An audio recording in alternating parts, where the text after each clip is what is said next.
Good morning and welcome to our Sunday school class for July 9th of 2023. So happy to be here once again with you all and continuing our study as we go through the whole Bible. We are currently winding down the book of Genesis. We are in what's called the age of the patriarchs, time frame of Abraham, Isaac, Jacob, and the 12 tribes that come from him and all of that. We are in Genesis chapter 48. It's where we will be picking up today. And we are going to be spending some time in these next few chapters, the last chapters of Genesis. So we have come to the point in time where the year is now 1644 BC. We're at the last days of Jacob, Middle Bronze Age 2A. So quick snapshot of the state of the world at this point in time. Over in China, way far away China. Let's not forget that these way far away folks in the Far East are still descendants of Noah, just as Joseph and Jacob are. And yes, here we are with our friend Tang of Shang. I can't say that with a straight face anymore. Yes. Was Velcro invented it? No, anyway. So we have a new dynasty replacing the first dynasty, the Xia dynasty in China. We now have the Shang dynasty being initiated and led by their first emperor, Emperor Tang, who by most accounts is a pretty good guy. And obviously this is an artist rendering much later after the fact, but this is some idea and depiction of this gentleman, Tang of Shang. So China's new dynasty, the Shang dynasty. Over in Egypt, Pharaoh Amenemhat III is now the head honcho pharaoh, kind of actually senior pharaoh, taking a little bit of a backseat now. His father, Senuseret III, had passed, so now Amenemhat III, Joseph's pharaoh, the pharaoh who had the dreams, the pharaoh who promoted Joseph, he's now senior pharaoh taking a backseat as he has brought on his son now to co-reign with him, just as he co-reigned with his father before him. So the son of Amenemhat III, who is now reigning with him and pretty much taking the reins and running the show, is Pharaoh Amenemhat IV. And this is from his surviving relics, small sphinx inscribed with his name right there. So those are the pharaohs of Egypt during the 12th dynasty, one of their main high points, their middle kingdom. Over in the other Bible lands, the land of Assyria and their old kingdom, first kingdom time frame, we have 46. Out of their capital, Ashur, we have king now named Puzur-Ashur II. And this is in kind of the top northern area of Mesopotamia, right along the Tigris River. Mesopotamia is pretty much the land between the two rivers of the Tigris and the Euphrates. So you got the Tigris over here, the Euphrates over here. Two of the rivers from the Garden of Eden up here, the others go along this way and feed off into the Caspian Sea. So that's Assyria. A little further south here in this middle area, we've got in the land of Ison, a newer king. His name is, let's see, 68. Yeah, so in this middle area here, Ison, we've got a king named Iremiti. There's the archaeological remains of that place. And from there, a little further south, in the city-state kingdom of Larsa, their current king is a guy named Sumuel. A little further south here, hopping and skipping and jumping. And back up towards the north, we've got the first dynasty, early days of Babylon. And their new king is Sumu-la-el. Babylon's right up here, where we have Ison and Larsa on down there, and Assur up there. So that's the layout there. And last but certainly not least, our newest kid on the block, we have over in Phoenicia, we have the city-state of Byblos, north of the Promised Land. Byblos right here, modern-day Lebanon. And their king now is Ibshi-Muabi, if that's how that's pronounced. So that brings us to our Bible patriarchs, who are currently in the land of Egypt, in the land of Goshen, city of Avaris. Right, there's the archaeological dig that has discovered all these good things with these people here. So Jacob and Esau, the twins. If Esau's still around, he's over there in Mount Seir in that area. Jacob and Esau are now 147 years old. Jacob's son Judah, through whom the line of Christ comes. Judah be 60 years old now. Joseph is now 57. Joseph has now been in Egypt for 40 years. And again, I love the number 40 in the Bible. It's a period for me I see of gestation. It's a cocoon period where you come in one way, you come out the other. We see Joseph as he was pulled away from his family. Now he's brought his family. He sees the passing of his father here. Joseph is not the same as he was 40 years ago. We know 40 years of wandering in the wilderness, 40 days and nights, and all these different things. So a very prominent concept in the Bible. So Joseph's 57 now. Judah's son Perez, probably about 30, and Perez's son Hezron, about 17, again, continuing down the line of Christ here. So last week we ended with Jacob telling Joseph, in fact, making Joseph swear that after Jacob's passing, he won't bury him in Egypt. He will instead bring his body to bury him in not only in the promised land, but specifically the same cave where Abraham and Sarah, Isaac and Rebekah are. And he actually will mention someone else later on that's also buried there that we read about here for the first time. So this brings us to Genesis 48, where Jacob gives blessings upon Joseph's son. Something very, very special happens here. Manasseh, Joseph's son's about 26 now, and Ephraim, his other son's about 24 now. So let's take a look at Genesis 48, picking up in verse 1, and let's see what happens. So Genesis 48, verse 1. Now it came about after these things that Joseph was told, behold, your father is sick. So he took his two sons, Manasseh and Ephraim, with him. When it was told to Jacob, behold, your son Joseph has come to you, Israel collected his strength and sat up in the bed. Then Jacob said to Joseph, God Almighty appeared to me at Luz in the land of Canaan and blessed me. And he said to me, behold, I will make you fruitful and numerous, and I will make you a multitude of peoples, and will give this land to your descendants after you as an everlasting possession. Now, your two sons, who were born to you in the land of Egypt before I came to you in Egypt, are mine. Ephraim and Manasseh shall be mine as Reuben and Simeon are. But your children that you have fathered after them shall be yours. They shall be called by the names of their brothers and their inheritance. Now, as far as me, when I came from Paddan, Rachel died to my sorrow in the land of Canaan on the journey, when there was still some distance to go to Ephrath. I buried her there on the way to Ephrath, that is Bethlehem. Let's pause right here. So a few things worth noting. We're talking about Jacob. He's referred to as Jacob in verse 2, but then in the same verse, he's also referred to as Israel. As mentioned last week, he was born Jacob. God gave him the name of Israel. So he's still Jacob, who is given the godly name of Israel. So we see the name interplayed here.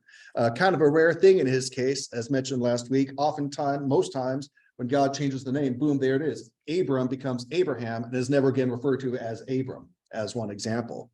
So we see this interchange in this time of transition where Jacob, Jacob who supplants, one who reaches, and I say these things are jokes, but it could very well be where these things come from. Jacob coming out the womb, grabbed his brother Esau, twin brother Esau by the heel. So I say Jacob the deceiver, he pulled his brother's leg. And then later on, when he deceived his dad by putting on the wool and making him seem like he was his hairy brother, his dad was aging and not seeing very well, he pulled the wool over his father's eyes. And I don't know that this is where these phrases come from, but I wouldn't be surprised. And so Jacob, who had a reputation, understandably, as a deceiver and a supplanter, when he wrestled with the angel of God that night, the angel of God gave him the name Israel. You have wrestled, you have striven with man and God, and you have prevailed. So Israel kind of refers to that prevailing, kind of an important name, because the nation that took the name Israel has prevailed through all these things we've been looking at in our Wednesday night classes. And so kind of neat to see all that. So here we still see in this transition how Jacob, the man, is transitioning into, through him, as he mentions the promise to Joseph here, the nation of Israel is coming out through him as grandson of Abraham. Brother Clay. Why did he, he speak to him on his deathbed, basically? Yeah. Why did he take your two sons as his own, and then the ones after those two were born, you can have those? What's all that about? Perfect question. That's exactly what we need to talk about right now. So I'm glad you asked. So what happens here? Jacob basically tells Joseph, your first two born sons, Manasseh and Ephraim, I'm claiming them as my own. The rest of the kids you have, you can claim as your own, but I'm claiming these as mine. What just happened here is huge. Okay, we hear of the 12 tribes of Israel, right? Well, Joseph is not one of the 12 tribes. There's the tribe of Levi, the tribe of Issachar, Gad, Asher, all those. There is no tribe of Joseph. So how do we get the 12 tribes here? Well, Levi, for one, doesn't get a physical land inheritance. We'll get to all that later. But what happens is from Joseph, we get two tribes. Right here and now, at this moment, on Jacob's deathbed, he elevates Manasseh and Ephraim to equal status with their uncles, with Joseph's brothers. So now Ephraim and Manasseh become tribes of Israel. And so while we have the tribe of Dan, the tribe of Judah, tribe of Simeon, we now have the tribes of Ephraim and the tribes of Manasseh. Joseph gets two tribes. So that's what just happened here. So pretty significant. When he said that okay. He's basically saying they're now my sons. In fact, he says in verse 5, now your two sons who were born to you in the land of Egypt, before I came to you in Egypt, are mine. Ephraim and Manasseh shall be mine, as Reuben and Simeon are. So he just made them equal to Reuben. Reuben and Simeon are his first and second born. And so he just put them to that same status. So basically, I'm adopting my grandsons and I'm making them equal to my sons. So that's kind of what's happening here. So, and this changes the course of their history in doing this.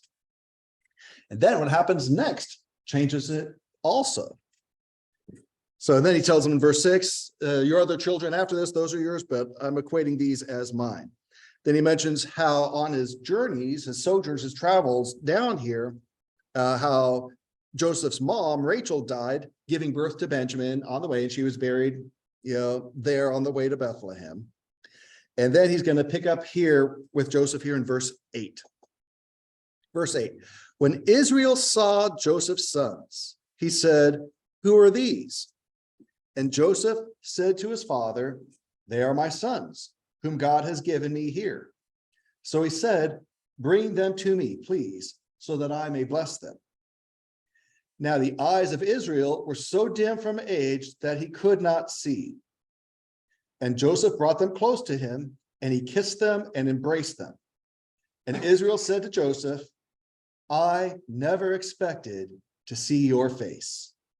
And behold, God has let me see your children as well.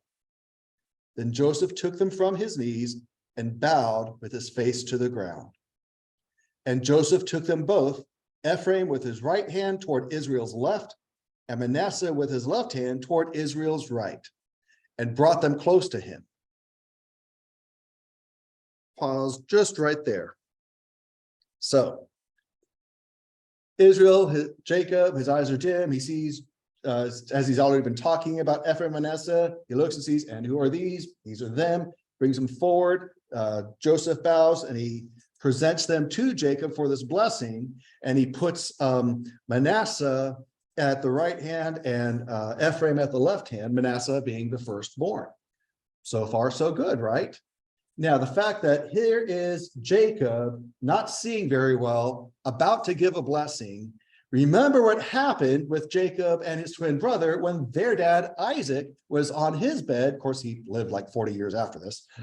When he was on, jumped the gun. But when he was on his bed, not seeing very well and was looking to give a blessing. So see some things kind of turn around here.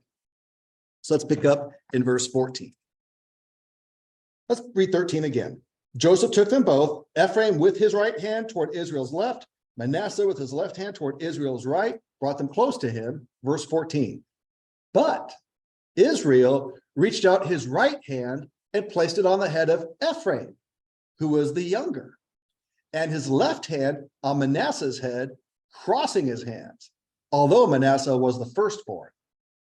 And he blessed Joseph and said, the God before whom my fathers Abraham and Isaac walked, the God who has been my shepherd all my life to this day, the angel who has redeemed me from all evil, bless the boys, and may my name live on in them, and the names of my fathers Abraham and Isaac, and may they grow into a multitude in the midst of the earth.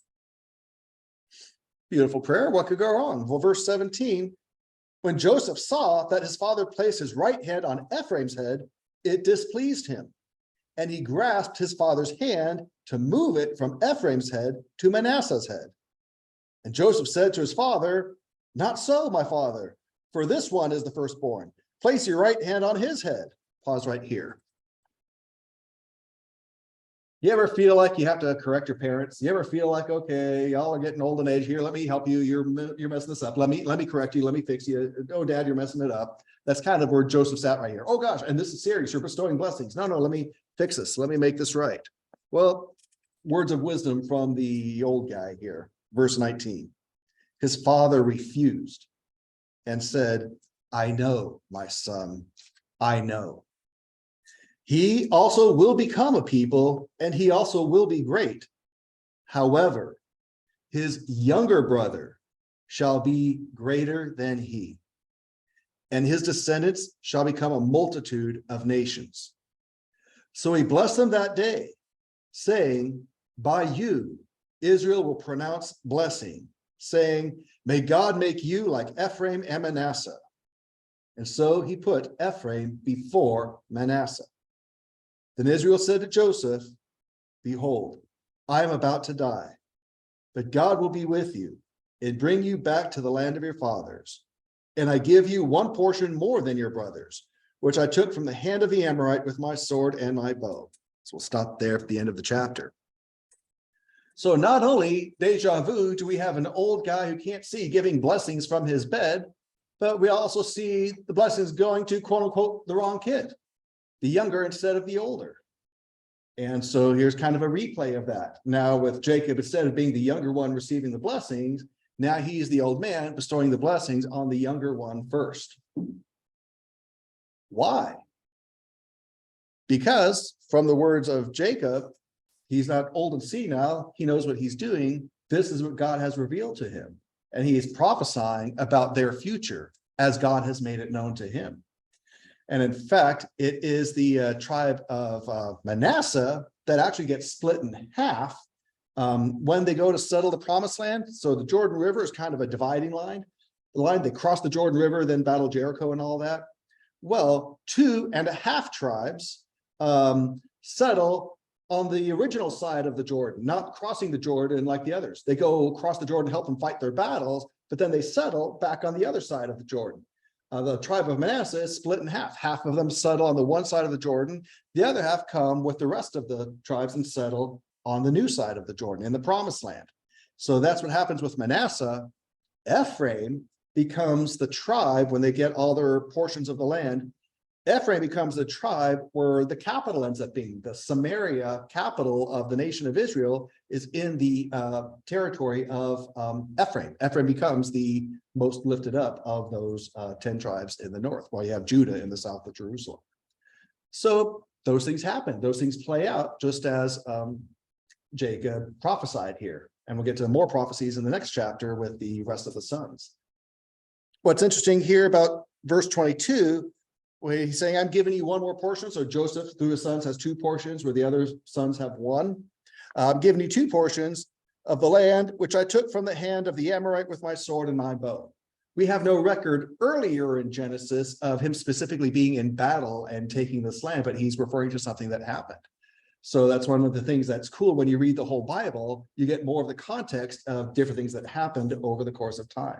But he's saying, yes, the Lord has provided. I have fought off some folks, and this land is land that is being provided for my family. So pretty cool stuff there. Reactions, thoughts, comments, questions on chapter 48 of Genesis. All good?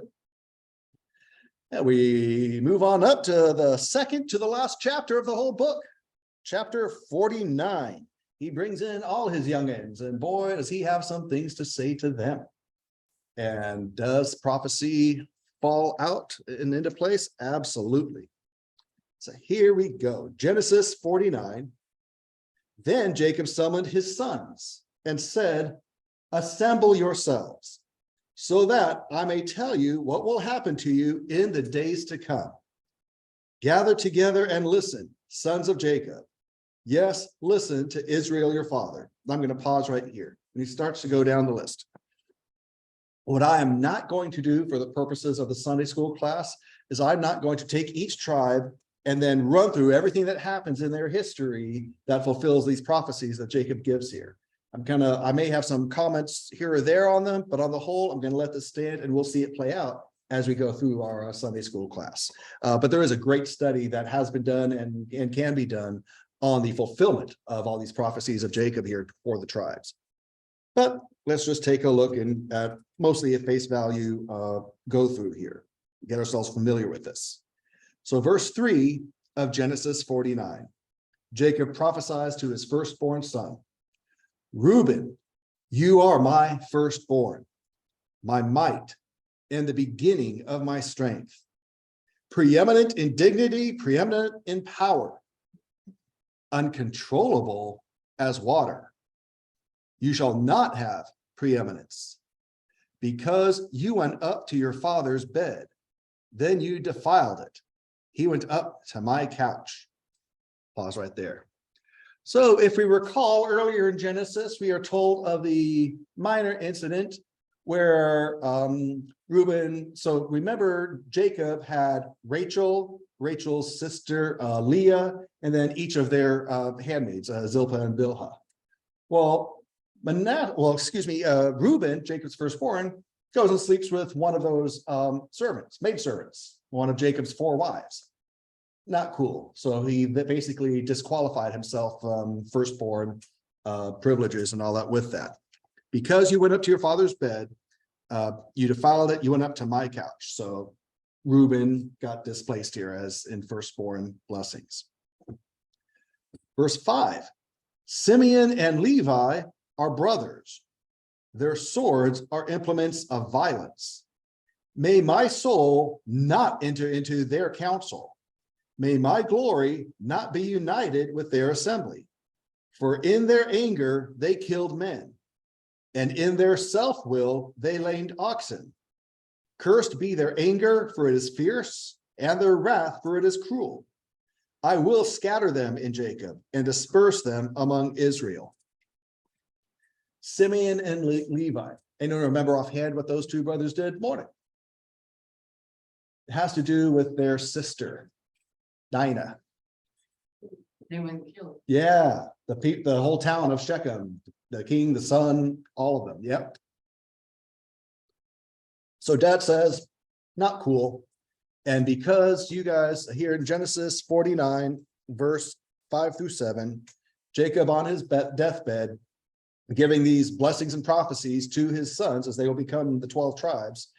So then we saw Reuben got disqualified from his firstborn place. Now the next born, Simeon and Levi, they're disqualified because of this act of anger in which, while the men of Shechem were in the pain of their circumcision, in a good faith agreement with Jacob's family, they went in and slaughtered them all and took all the booty, etc., and all that. And so that act of anger and aggression was not honored here, and we see that disqualified them. Now you might be thinking, Levi, well, the Levites, they're elevated to like the priest status. See, Moses and Aaron are from the tribe of Levi, so there's some good there. Well, that happens because of something later that the tribe of Levi does. When Moses is with the children of Israel at Mount Sinai and things are happening, Moses says, "Who's with me?" and draws a line, and the tribe of Levi joins him and then helps settle the situation there. And so by the acts of their father, they were disqualified from some things, but by their own acts later, they were qualified for some things. And so while we might receive some of the consequences of prior generations in our heritage, God always looks at who we are and what we do with what we're given in the here and now. So I appreciate that example in the tribe of Levi. And there's a later passage in Malachi that speaks highly of the man Levi, and how he made this mistake here, just like Moses made his mistake and couldn't enter the promised land, but Levi was still a good guy. So that's that. Brings us to number 8. So the first 3 born of Jacob disqualifying themselves, that brings us to the 4th born, Judah. Jacob 49, verse 8. Jacob tells his 4th born son, "As for you, Judah, your brothers shall praise you. Your hand shall be on the neck of your enemies. Your father's son shall bow down to you. Judah is a lion's cub. From the prey, my son, you have gone up. He crouches, he lies down as a lion, and as a lion, who dares to stir him up?" Verse 10, "The scepter will not depart from Judah, nor the ruler's staff from between his feet, until Shiloh comes, and to him shall be the obedience of the peoples. He ties his foal to the vine, his donkey's colt to the choice vine. He washes his garments in wine, his robes in the blood of grapes. His eyes are dull from wine, and his teeth white from milk." So I'll pause there. Jesus comes from the tribe of Judah. So Judah is, after the first 3 disqualify themselves, Judah is lifted up to prominence. Judah will be the leader, and Jerusalem will be the capital of the tribe, the nation of Judah, which is the 2 tribes, Judah and Benjamin. Verse 10, so we know that the image of the lion from verse 9, Jesus is referred to as the Lion of Judah in other passages of scripture. And it's not an accident that in The Lion, the Witch, and the Wardrobe, the lion is a picture of Christ in C.S. Lewis, who one of many atheists who turned to Christianity by actually checking it out. Verse 10 is really key. The scepter, which is something that a king has in rulership and leadership, the scepter will not depart from Judah, nor the ruler's staff from between his feet, until Shiloh comes. Shiloh is a reference to Jesus Christ. Shiloh is actually what they named a city where one of their capitals was. And so Shiloh is a very, very significant reference to Christ. The church in Bakersfield named Shiloh. It's a very significant name in scripture. And then verse 11 and 12, just talking about imagery and symbolism from the culture of blessings and prominence. Washing your garments in wine, your robes in the blood of grapes. Eyes are dull from wine. You've got so much of it, and then your teeth are white from milk. You've got so much wine and milk that you're so blessed with that. So that is what good Jacob has to say for his son Judah and the Christ who will come through him. Any reaction so far on the first 4 here? Reuben, Simeon, Levi, Judah. All good? And we move on to the others. Verse 13, Zebulun will reside at the seashore, and he shall be a harbor for ships. And his flank shall be towards Sidon. Verse 14, Issachar is a strong donkey. lying down between sheepfolds. When he saw that a resting place was good and that the land was pleasant, he bowed his shoulder to carry burdens and became a slave at forced labor. Dan shall judge his people as one of the tribes of Israel. Dan shall be a serpent in the way, a horned viper in the path that bites the horse's heels so that its rider falls backward. For your salvation I wait, Lord. Just real quick, we'll see as we go through Judges that the tribe of Dan does something that's pretty uncool and kind of relates to this prophecy here. As for Gad, a band of raiders shall attack him, but he will attack at their heels. As for Asher, his food shall be rich, he will yield royal delicacies. Naphtali is a doe let loose, he utters beautiful words. Joseph is a fruitful branch by a spring, its branches hang over a wall. The archers provoked him and shot at him and were hostile toward him. But his bow remained firm and his arms were agile. From the hands of the mighty one of Jacob, from theirs the shepherd, the stone of Israel, from the God of your father who helps you, and by the Almighty who blesses you with blessings of heaven above, blessings of the deep that lies beneath, blessings of the breast and of the womb. The blessings of your father have surpassed the blessings of my ancestors, up to the furthest boundary of the everlasting hills. May they be on the head of Joseph and on the top of the head of the one distinguished among his brothers. So even though Judah is the leading tribe now through whom Christ would come, there are still the blessings on Joseph, and Joshua is actually going to come through Ephraim. We see the blessings there. And lastly, the last born of men, verse 27, Benjamin is a ravenous wolf. In the morning he devours the prey, and in the evening he divides the spoils. We'll see in the book of Judges again, something the tribe of Benjamin does, not very cool. Verse 28, all these are the 12 tribes of Israel, and this is what their father said to them when he blessed them. He blessed them, everyone, with a blessing appropriate to them. So we can pause here and take a look at Hebrews 11, which refers back to this very moment of Jacob giving these blessings. Hebrews, there we are. Hebrews 11, verse 21. Hebrews 11:21, by faith, Jacob, as he was dying, blessed each of the sons of Joseph and worshiped, leaning on the top of his staff.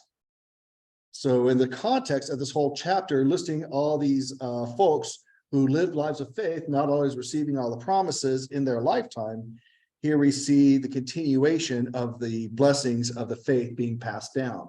And here is Jacob passing it down to Joseph's sons, who are again being elevated, made equal with the rest of his sons in the tribes. One other passage that relates to this here is First Chronicles chapter 5. Chronicles literally starts with Adam and carries on down to the time of the restoration. Chronicles, like Samuel, it was one book that later got split into two. So after Samuel's, after Kings, then we go to Chronicles. First Chronicles chapter 5, verses 1 and 2. First Chronicles 5, 1 and 2. Now the sons of Reuben, the firstborn of Israel, for he was the firstborn, but because he defiled his father's bed, his birthright was given to the sons of Joseph, the sons of Israel. So he is not enrolled in the genealogy according to the birthright. Though Judah prevailed over his brothers, and from him came the leader, yet the birthright belonged to Joseph. And so there's reference to that as well. So, any questions, any reactions to Jacob on his deathbed, giving his blessings and prophecies to his 12 sons who will be carrying on after his passing? All good there. That brings us to Genesis, back to Genesis here.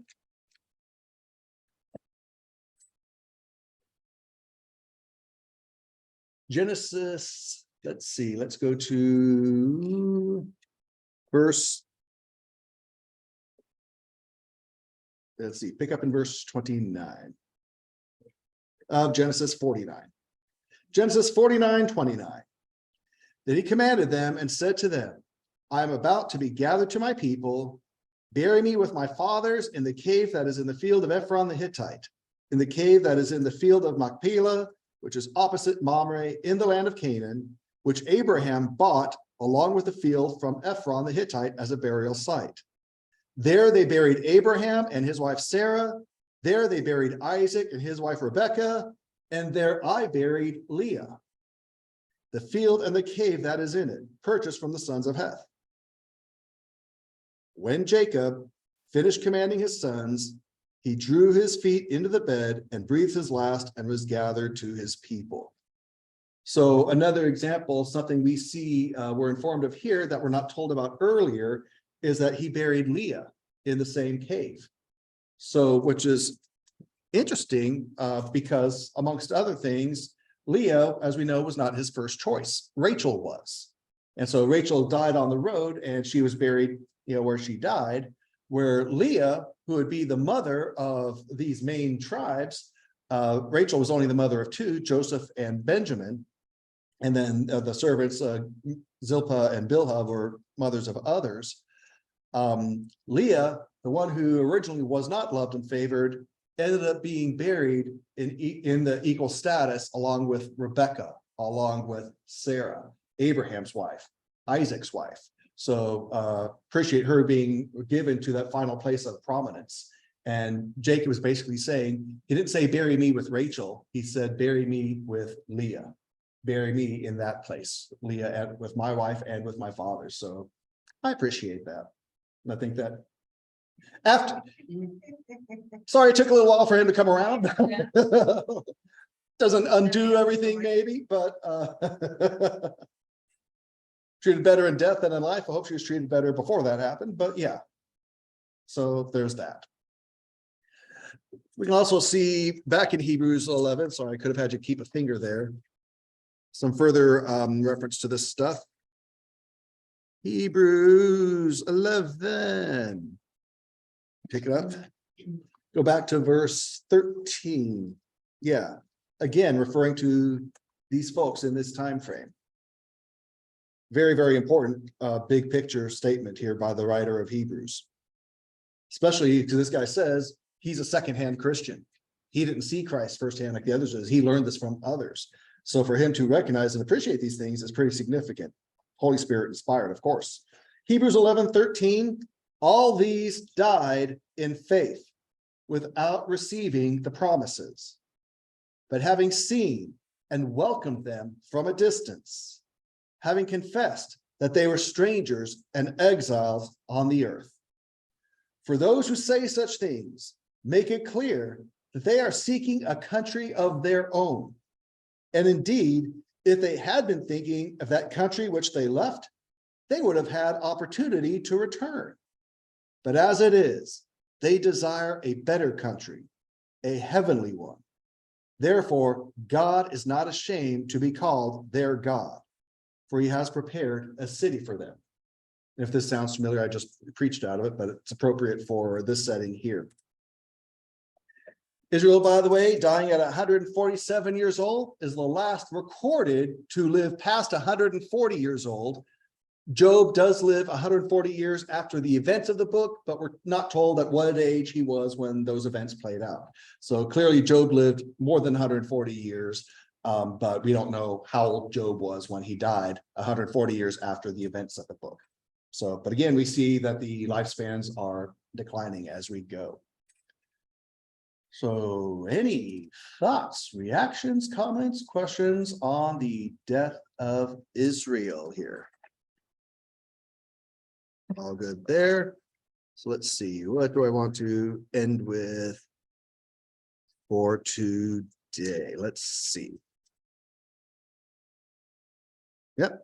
So again, verse 33, Jacob finished commanding his sons, drew his feet into the bed, breathed his last, and was gathered to his people. So Jacob dies in peace after living 147 years and all the things that we have seen him through in the book of Genesis. So we will pick up next week with the last chapter of the book, Genesis 50, the burial of Israel and the remaining years of Joseph with his brothers in the land of Egypt, while they have it good there. So wrapping up Sunday school for this morning, anything else from anyone else? Thoughts, comments, questions on their time here in Egypt? If not, that is a good stopping place for now. We'll be in Genesis 50 next week. So with that, we will go ahead and stop our share, stop recording, get ready to go before the Lord in our praise and worship.